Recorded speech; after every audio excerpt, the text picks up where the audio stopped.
Well, thank you very much. They call it Super Tuesday for a reason. This is a big one.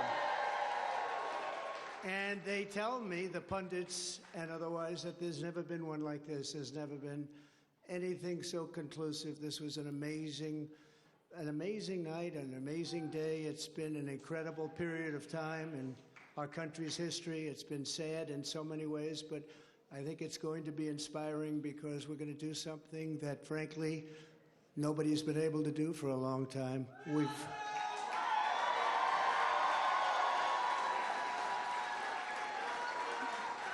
We've watched our country take a great beating over the last 3 years, and nobody thought a thing like this would be possible. We wouldn't have Russia attacking Ukraine. We wouldn't have Israel being attacked. Iran, as you know, was broke. When I was running things, they were broke. They didn't have money for Hamas. They didn't have money for Hezbollah. We had no inflation. Inflation is destroying the middle class. It's destroying everything. Inflation, if you look back over the history, hundreds of years back, inflation is called a country buster. And that's what it's doing to our country. What's happened with inflation has been unbelievable.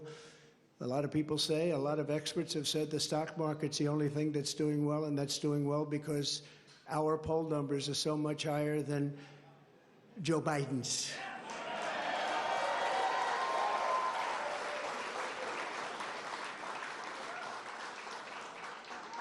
He's the worst president in the history of our country. There's never been anything like what's happening to our country. Today it was announced that 325,000 people were flown in from parts unknown. Migrants were flown in, airplane, not going through borders, not going through that great Texas barrier that I was with the governor of Texas, Greg Abbott, the other day, and we were looking at the job they're doing. But in the meantime, they're pouring into California and they're pouring into Arizona because those governors aren't doing anything. They're doing nothing. But today it was just announced before I came out. It was unbelievable. I said, that must be a mistake. They flew 325,000 migrants, flew them in over the borders into our country. So that really tells you where they're coming from. They want open borders, and open borders are going to destroy our country. We need borders and we need free and fair elections, or we don't have a country. This is an incredible group of people. So many celebrities that I'm not going to introduce any because I'm just going to get myself in trouble if I do that, because I'll leave out most of you. But this is a room chock full of incredible, talented people, like some of the guys standing right in front of me, right? Big futures, big, fat, beautiful futures. Oh, I'd love to be your age. I'd pay you a lot of money to be your age. But we have some tremendously talented people in this room, including tremendously talented political people that have helped me right from the beginning. We had the safest border in the history of our country. We built 571 miles of wall. We had Mexico supply us with 28,000 soldiers because we wanted them, that's why. And they said, we won't do that. I said, yes, you will, you will. And in the end, they did. It was an easy negotiation, but we had the safest border, the best numbers we've ever had, and now we have the worst numbers probably in the history of the world. It's sad to see what's happening to our cities. Our cities are being overrun with migrant crime, and that's Biden migrant crime. But it's a new category of crime, and it's violent, where they'll stand in the middle of a street and have fistfights with police officers, and if they did that in their countries from where they came, they'd be killed instantly. They wouldn't do that. So the world is laughing at us. The world is taking advantage of us. 3 years ago, we were at a level, we were energy independent. We were going to be very shortly energy dominant, and today we're getting oil from Venezuela. Can you believe it? And we're doing numbers on that oil. You know what we're doing? We're refining the oil. We have our refinery for that oil. It's really, I call it tar. It's not oil. It's terrible. We have real stuff. But we're refining it in Houston. So for all of the environmentalists, you ought to look at that, because all of that tar is going right up into the atmosphere. You just ought to take a look. It's the only plant that can do it. We have the only plants that can take tar and make it into oil, and that's what it is. It's a shame. But we were energy independent. We were going to be energy dominant. We were going to be supplying oil to Europe, all over the world, and then a tragic thing happened during the election. It was a tragedy, because you wouldn't have, think of it, all of the problems that you have today, I don't think you would have had any of them. You'd only have success, and that's what's ultimately going to unify this country and unify this party. We have a great Republican Party with tremendous talent, and we want to have unity, and we're going to have unity, and it's going to happen very quickly. And I've been saying lately, success will bring unity to our country, and it happened before. We had the best economy our country's ever had, and people were calling me that I would have said will never happen. It'll never happen. They wanted to get together, African American, Asian American, Hispanic American, women, men, people with diplomas from the best schools in the world, and people that didn't graduate from high school. Every single group was doing better than ever before, and it was a beautiful thing. Our country was coming together. Our country was coming together. And now we have a very divided country. We have a country that a political person uses weaponization against his political opponent. Never happened here. It happens in other countries, but they're third world countries. And in some ways, we're a third world country. We're a third world country at our borders, and we're a third world country at our elections. And we have to stop that. We need a fair and free press. The press has not been fair, nor has it been free, but maybe someday they will be. They're being beaten up pretty badly. People aren't trusting them. They're not believing them.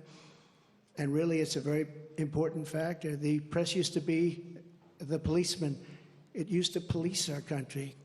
Now nobody has confidence in them, and we have to get that confidence back. It's so important for the success of our country. So important.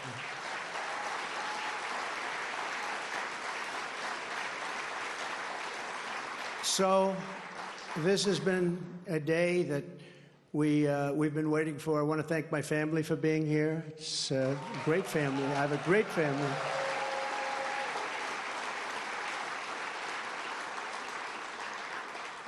They've had it very easy since I decided to run for politics. They say, thanks a lot, Dad, we appreciate it.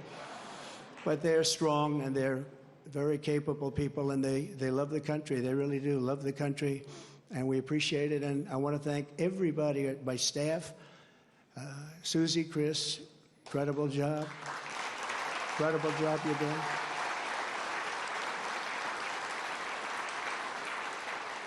I read an article yesterday where it said this is one of the finest run campaigns that anybody has ever seen. That's pretty good, right? That's pretty good. It's really a statement. And we have no choice, because November 5th, it's right around the corner, November 5th is going to go down as the single most important day in the history of our country.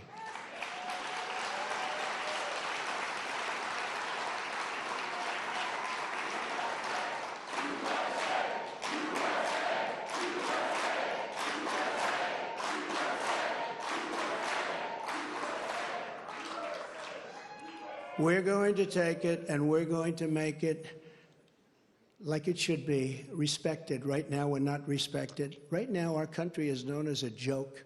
It's a joke.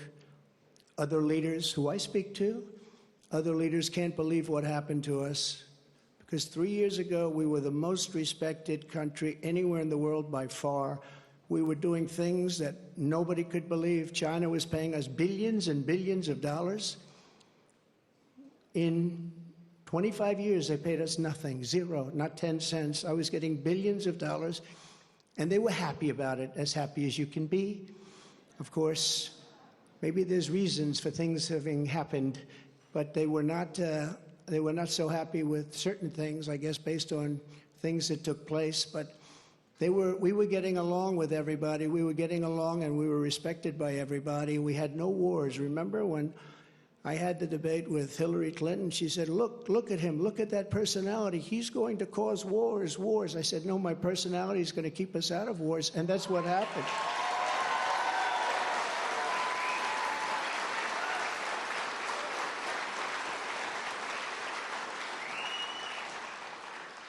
For 20 years, they were fighting ISIS. I defeated ISIS in 4 weeks. I got rid of ISIS. 100% of the ISIS caliphate. And we had no wars, and we stopped wars. We weren't getting along with a lot of countries. All of a sudden, North Korea, which is a serious nuclear power, but North Korea came along. Kim Jong-un, we got along very well. We got along very well with China until COVID. That was a little bit too much, as far as I was concerned. That was too much. Couldn't take that one. But we made a trade deal with China that I don't even talk about. $50 billion a year in product they bought from our farmers, our manufacturers. They used to buy 10. I got 50, and it was great. But COVID, I don't even talk about that, because COVID was such a horrible thing. It started in the Wuhan labs, just as I said, the Wuhan labs. And it came out, I believe, through incompetence. I believe it was incompetence. Some people think it wasn't, but I believe it was. But regardless, it caused $60 trillion worth of damage and death all over the world, all over the world. And we did a fantastic job on that. We never got credit for that. Unbelievable job on that. We came up with things that nobody thought was possible. Don't forget, when it came in, nobody had an idea what it was. They didn't even use the word pandemic. Nobody had an idea. But we did a fantastic job. And we got a lot of credit for the economy, a lot of credit for our foreign policy. I think credit like nobody, very few people have gotten. And the press was very honest about it. They gave us very high marks on foreign policy, the Abraham Accords, so many different things we did. But we never got the kind of due that we should have for the COVID, or as I call it affectionately, the Chinese virus, the China virus, which is a much more accurate term. And despite that, the stock market, when we turned it over, the stock market was higher than it was prior to COVID coming in. It was an amazing thing. We did an amazing job, and we have so many people that worked on that, so many of the doctors, so many of the scientists that worked with us on that. It was really, really something. But there's never been an administration that had more success in so many different elements. We got the largest tax cuts in history. We have the largest regulation cuts in history. We rebuilt our military. And what happened, we rebuilt our entire military, and beautiful. We had jet fighters that were 53 years old, and we had all brand new jet fighters. And then after this other group of people that didn't know what they were doing, they took over, and we had that horrible surrender in Afghanistan. I call it a surrender. We took the soldiers out first. You know, I dealt with the leaders of the Taliban in Afghanistan. They were the ones that were causing the trouble. The press was very angry because they said, "Why are you calling them?" I said, "Because that's where the problem is." I say oftentimes, they asked Jesse James, "Jesse, why do you rob banks?" He said, "Because that's where the money is." And I said, that's where the problem is, with the Taliban. And I spoke to Abdul. He's still the leader. Believe it or not, he's really the leader of Afghanistan, but he's the leader of the Taliban, a rough group. I say, don't ever shoot our soldiers again. Don't ever do it. Very interesting what happened is that, we were having, during the Obama administration, previously, they were shooting a lot of our soldiers. And I let them know, I said, don't ever, ever let that happen. I said in a rather nasty fashion. We don't have to go into it tonight. For 18 months, we lost nobody in Afghanistan. And then we had that horrible, horrible withdrawal where we lost 13 soldiers, 38 horribly wounded, left Americans behind. You know, you have Americans right now still behind. Call them hostages if you like. It was a terrible moment. We left $85 billion worth of brand new, beautiful equipment behind, jets and tanks and everything you could think of, goggles, night goggles. They didn't used to fight. They're good fighters. They didn't used to fight at night, but now they do because they have goggles. They have better goggles than we have. So I just want to tell you that led to a lot of bad things, and now the worst things are happening. The things that are happening now are unthinkable, and they're unthinkable at the border. We have millions of people invading our country. This is an invasion. This is the worst invasion probably. We've never had anything like it. No country has ever had anything like it. The number today could be 15 million people. And they're coming from rough places and dangerous places. And we had that shut down. We had everything going so beautifully. When Joe Biden goes to the beach, because somebody on his staff thinks he looks very good in a bathing suit,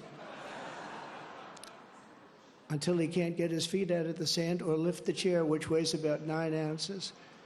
Joe Biden, if he would have just left everything alone, he could have gone to the beach. He would have had a tremendous success at the border and elsewhere. So we're going to take back our country. We're going to make sure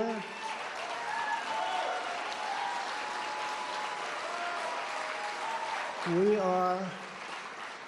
are going to do it right. We're going to have the greatest economy ever in the history of our country. We're going to top what we did. We're going to become an energy center of the world. We were ready to become energy dominant, and they stopped that. They stopped that. But we're going to become energy dominant. We're going to pay off debt. We're going to do things that nobody thought was possible. You know, we hadn't done our second phase of the tax cuts. When we did the tax cuts, the Democrats fought us very hard. And now they say, well, I guess that was pretty good because we took in much more revenues after we cut taxes. And then we did all of those regulation cuts, and people were working, and everybody was happy, and we were all proud of our country. But we're going to win this election because we have no choice. If we lose the election, we're not going to have a country left.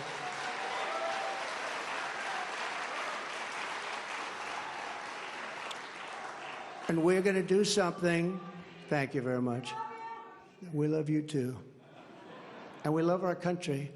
And we can't let this magnificent, some people call it an experiment. I don't call it an experiment. I just say this is a magnificent place, a magnificent country. And it's so sad to see how far it's come and gone.